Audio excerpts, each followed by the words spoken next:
देखो, आज के डेट पे अगर तुम्हारे अकाउंट पे कुछ पैसा पड़ा हुआ है, जिस पैसे को तुमने ना ही अभी इन्वेस्ट करने के लिए प्लान किया है, ना ही इन फ्यूचर किसी बिज़नेस में लगाने वाले हो। तुम्हारा गोल है कि भाई ये पैसा जैसे का है वैसे ही पड़ा रहे। जो भी सेविंग अकाउंट से इंटरेस्ट आता है वही मिलता रहेगा, ठीक-ठाक है। मतलब तुमको उस पैसे को टच भी नहीं करना है। तो कहीं न कहीं तुम एक गलती कर रहे हो क्योंकि हर साल तुम्हारे यही पैसा 6% से जल रहा है। यानी कि जो भी पैसा तुम्हारे अकाउंट पे है, जो भी एक्स वाई जेड अमाउंट है, वो हर साल 6% से जल रहा है, नीचे जा रहा है। क्योंकि आज के डेट पे इंडिया में इन्फ्लेशन महँगाई 6% से बढ़ रहा है। आज मार्केट में अगर तुम कोई भी चीज़ खरीदने जाते हो ना, अगर कोई चीज़ आज के डेट पे तुम्हें ₹100 में मिल रहा है, मान लो ₹100 में तुम कोई भी चीज़ खरीद के लाते हो, कोई बॉटल हो, कुछ भी हो, ठीक है? वही चीज़ अगले साल तुम ₹106 से खरीदने वाला हो।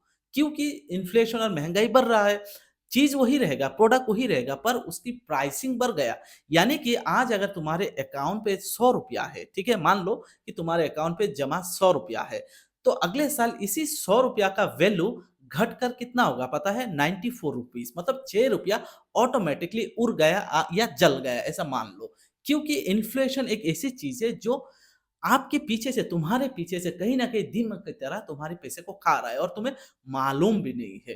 तो दोस्त अगर तुम्हारे अकाउंट पे कुछ पैसा भरा हुआ है, तो उस पैसे को ना तुम कुछ ऐसी एसेट्स है, कुछ ऐसी संपत्ति है जहाँ तुम लगा सकते हो, जिसमें तुम्हें बहुत ज़्यादा एफर्ट करने की लिए ज़रूरत नहीं। वो जब लगाओगे ना उसी संपत्ति से तुम्हें पैसा रिटर्न आने की चांसेस बहुत ज़्यादा है और तुम्हारा जो महँगाई का जो रोट रेट है 6% उसको भी बीट करेगा और जो तुम इन्वेस्ट करने वाले हो वो रिटर्न भी आएगा और अच्छा खासा रिटर्न आएगा और मैं तुम्हें वो 3 एसेट्स की आइडिया दूँगा आज, जो मैंने अपनी लाइफ़ में, अपनी फैमिली में, अपनी सराउंडिंग में जिन्होंने लगा के उससे पैसा कमाया है, जो मेरे खुद के कज़न हैं, उनसे मैंने देखा है, समझा है, तभी तुमको बोल रहा हूँ। क्योंकि फाइनेंशियल एडवाइस देना बहुत बड़ी चीज़ होता है। तुम्हारी मेरी एक बात अगर तुम्हारी लाइफ़ में गलत हो या गलत साबित हो जाता है, तो कहीं न कहीं तुम बहुत लॉस में जाओगे। इसीलिए मैं वही तुमको सलाह दूँगा जो मैंने अपनी सराउंडिंग में देखा है और तुम्हें एक स्टोरी के ज़रिए समझाऊँगा कि कौन से ऐसे 3 एसेट्स हैं, जहाँ तुम्हें पैसा लगाना चाहिए,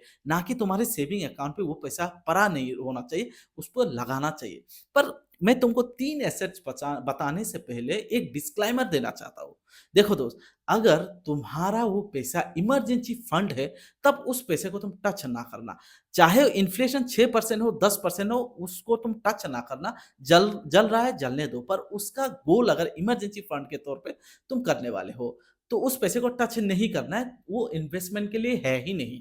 ये तुम्हारे लिए सिर्फ़ इमरजेंसी वक़्त लगने वाला पैसा है, उसको लिक्विड तरीके से रखो, जल जल रहा है तो जलने दो, ठीक है? पर उसके अलावा अगर तुम्हारे अकाउंट पे पैसा है, तो तुम ऐसे 3 एसेट पे लगा सकते हो, ठीक है? और आज ना मैं डिटेल से समझाऊँगा और स्टोरी के ज़रिए समझाऊँगा। क्योंकि मैं सिर्फ़ ये नहीं बोलूँगा कि भाई यहाँ पैसा लगा दो, वहाँ लगा दो जिससे तुम्हें हाई रिटर्न मिल जाएगा। भाई मैंने खुद नहीं लगाया तो मैं तुम्हें बता नहीं पाऊँगा।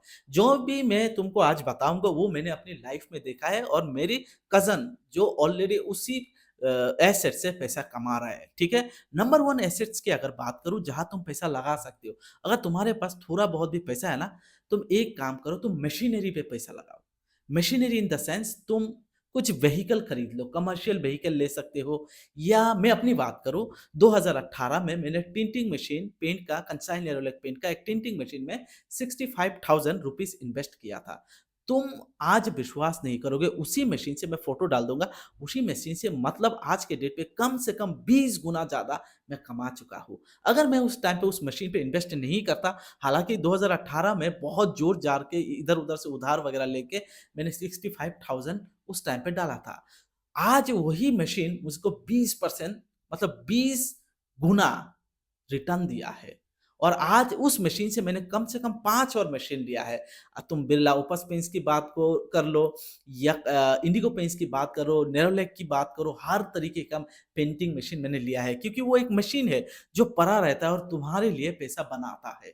ठीक है? ये एक मशीनरी आइडिया है। इसके अलावा मैं तुमको बोलूँ आज के डेट पे बहुत ज़्यादा तुम्हारे पास कम पैसा है ना, तुम छोटी-छोटी मशीन खरीद सकते हो, चाहे गन्ने की जूस बनाने वाली मशीन हो या तुम्हारे पास कुछ भी जो ज़्यादा अमाउंट अगर तुम्हारे पास है तो कमर्शियल व्हीकल की तरफ जा सकते हो। मैं तुम्हें एक स्टोरी बता रहा हूँ, तुम ध्यान से सुनना। आज से लगभग 20 साल पहले पकड़ लीजिए, लगभग 2006 के आसपास, तब मैं छोटा था ना, उस टाइम पे मेरे जितने भी कज़न हैं फैमिली में, वो लोग क्या करते थे, ट्रक वग़ैरह उनके पास था। क्योंकि हमारे घर के आस-पास ही हमारे एरिया में कुआरी होता है, जो तुम्हारा ये होता है ना क्रशर मशीन, जहाँ गिट्टी या स्टोन वगैरह क्रैश करता है ना, उस टाइप का जगह हमारे इधर है और बहुत स्टोन मैन्युफैक्चरिंग इधर है। तो उन्होंने क्या किया, हमारे जितने भी फैमिली वाले हैं, मेरे भाई, ब्रदर जितने भी हैं, ट्रक लेना स्टार्ट किया। तो 1 ट्रक, 2 ट्रक ऐसे लेते, उन सभी के पास 3-4 ट्रक था। तो उस टाइम पे उन्होंने बहुत पैसा छापा, कमाए नहीं छापा, क्योंकि उन्होंने जब क्या किया, सिर्फ़ ट्रक खरीद के लेबर वगैरह लगा के वो अपने एरिया पे चला दिया और बस मैनेज करता रहा।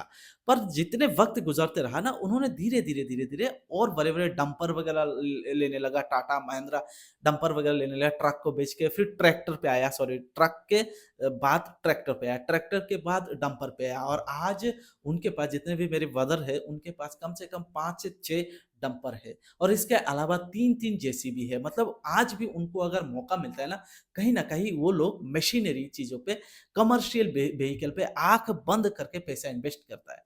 क्योंकि मुझे लगता है उनके साथ जब डिस्कस करते हैं, वो बोलते हैं कि ये एक ऐसी बिज़नेस है, हालाँकि तुम्हारे पास एक्सपीरियंस भी होना चाहिए, कनेक्शन भी होना चाहिए, उसको तुम डिनाई नहीं कर सकते हो।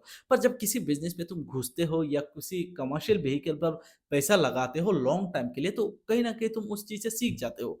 आज जब उनके पास एक लॉरी था, ट्रक था, तो उन्होंने शायद उतना उनके पास ज्ञान नहीं था। पर 20 साल बाद आज के डेट पे उनके पास इतना एक्सपीरियंस है, 6-7 डंपर पड़ा हुआ है, जेसीबी पड़ा हुआ है, पॉकलैंड जो मशीन है, वो भी खरीदने के लिए सोच रहा है। तो कहीं न कहीं मशीनरी पे उन लोग आँख बंद करके इन्वेस्ट करते हैं, क्योंकि इंडिया जो है ना अभी ग्रोइंग स्टेज पे है।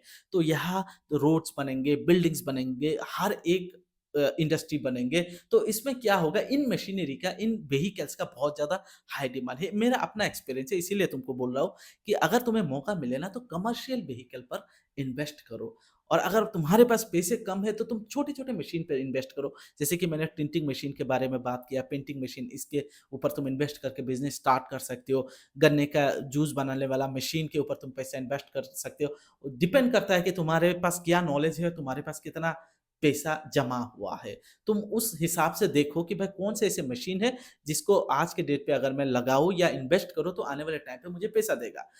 आज हमारे गाँव पे देखें तो राइस मिल है, देखिए आज के डेट पे राइस मिल है, पेपर बैग बनाने वाली मशीन है, कितने सारे मशीन है, इंटरनेट पे भरा पड़ा है। बस तुम ये देखो कि भाई उस मशीन पे मैं पैसा लगाऊँगा, जो मशीन मेरे लिए पैसा जनरेट करके दे, मेरे लिए एक संपत्ति बने, मेरे लिए एक एसेट्स बने। तो ये सलाह रहेगा, ठीक है? नंबर 2, जहाँ तुम पैसा इन्वेस्ट कर सकते हो, मेरे हिसाब से वो है ज़मीन।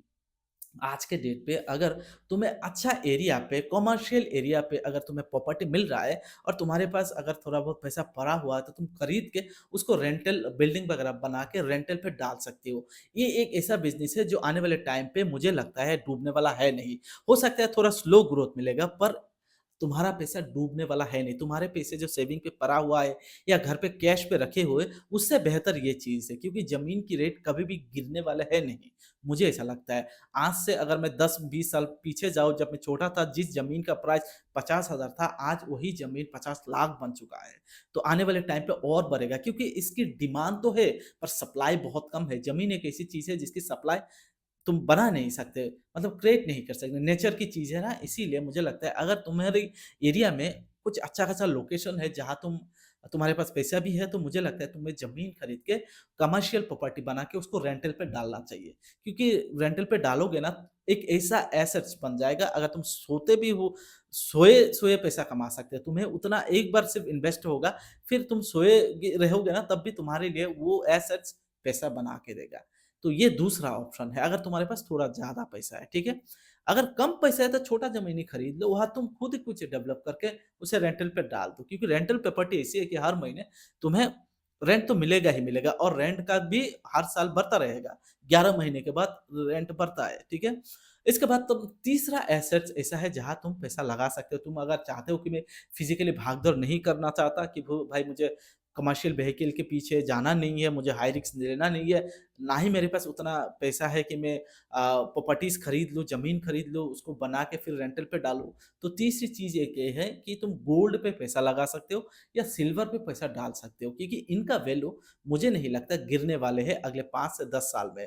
अगर तुम देखोगे ना इन्फ्लेशन के हिसाब से, इन्फ्लेशन तो 6% है, तो तीनों ये जो 2 एसेट्स मैंने बताए, वो सब कुछ तुम्हें इन्फ्लेशन बीट करके तुम्हें बहुत ज़्यादा कमा के देगा। आज के डेट पे अगर तुम गोल्ड की प्राइस की बात करो तो 2025 में लास्ट ईयर अगर गोल्ड की प्राइस की बात करें, तो उस टाइम पे 24 ग्राम में फिजिकल गोल्ड की बात बात कर रहा हूँ, 24 के गोल्ड, 10 ग्राम का प्राइस था 99,850 एप्रॉक्स। तुम्हें क्या पता है आज के डेट पे गोल्ड प्राइस कितना है इंडिया में? 24 के गोल्ड अगर फिजिकली खरीदने जाओगे, 10 ग्राम गोल्ड की प्राइस आज के डेट पे 1,52,360 बन चुका है। यानी कि लास्ट ईयर की कंपेयर में 52,510 रुपीस बढ़ चुका है अप्रॉक्स। तो हर साल, हर दिन गोल्ड का प्राइस बढ़ रहा है और गोल्ड के साथ-साथ तुम सिल्वर पर भी इन्वेस्ट कर सकते हो। अगर तुम चाहते हो कि भाई मुझे फिजिकली गोल्ड खरीदना नहीं है क्योंकि डर रहता है कि चोरी वगैरह ना हो जाए, तुम डिजिटल गोल्ड खरीद लो। तुम फ़ोन पे, गूगल पे, यूपीआई ऐप पे, बहुत ज़्यादा यूपीआई ऐप्स पे ये डिजिटल गोल्ड खरीदने का ऑप्शन है, जहाँ तुम ₹10, ₹20, ₹30 से ही स्टार्ट कर सकते हो या ग्राम के ज़रिए भी तुम गोल्ड खरीद सकते हो। तो ये 3 ऐसे एसेट्स हैं, मुझे लगता है अपने पर्सनल एक्सपीरियंस के हिसाब से बोल रहा हूँ, ऐसे 3 एसेट्स है ये। कमर्शियल व्हीकल या मशीनरी पे लगाओ पैसा, अगर तुम्हारे पास है, थोड़ा बहुत रिस्क लो, भाग-दौड़ करो, पैसे को जो पैसा बैंक पे पड़ा हुआ है ना उसको सड़ने मत दो, जलने मत दो। तुम थोड़ा मेहनत करो उसके पीछे, पर एक बार सेटअप बन जाएगा ना, तो लाइफ टाइम तुम उसको बैठ के आराम से एन्जॉय कर सकते हो। नंबर 2, तुम प्रॉपर्टीज़ पे पैसा लगाओ, ज़मीन पे पैसा लगाओ और नंबर 3, गोल्ड और सिल्वर पे पैसा लगाओ। तुम्हें उतना ज़्यादा अगर डिजिटली चीज़ें समझ में नहीं आता, फिज़िकली खरीद के रख दो घर पे, बढ़ेगा ही बढ़ेगा प्राइस, मुझे ऐसा लगता है। तो इन 3 एसेट्स के ऊपर ध्यान दो। पैसा अगर तुम इस हिसाब से रखे हुए हो बैंक में कि ये मेरे लिए इमरजेंसी फंड है, तो भाई उसको टच ना करें। चाहे कोई भी चीज़ आधे दाम पे खरीदने को मिल रहा है, तब भी ना टच करें। इमरजेंसी फंड अलग चीज़ है। अगर तुम्हारे पैसा इमरजेंसी फंड के ऊपर भी तुम्हारे पास कुछ ऐसे पैसे हैं जिसको तुमने इन्वेस्ट भी नहीं किया है, ऐसे रख दिया है, तो मुझे लगता है उसको निकाल के तुम्हें यूज़ करना चाहिए। उस पैसे को परे-परे जलाना नहीं चाहिए। तो यही 3 आइडिया था और मैंने अपने एक्सपीरियंस के हिसाब से बताया है। वीडियो कैसा लगा? तुम ज़रूर कमेंट्स करना। चैनल पे नए हो, चैनल अच्छा लगे तो सब्सक्राइब ज़रूर कर लेना।